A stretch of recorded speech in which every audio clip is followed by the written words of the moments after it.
Okay. Installment number 2. We got in there. And, well, let's see, where's the headlamp?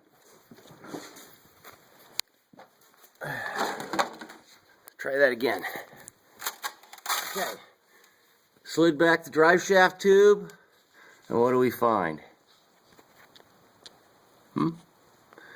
We find an intact and non-leaking pinion shaft seal. So, it's got to be ahead of that. It's probably the O-rings in this pivot here. So we're going to drain this out, knock out the little coupling there in the drive shaft, little pin, separate it, take out these 4 bolts, drain the diff case, and see what we can't find. Okay, installment number 2.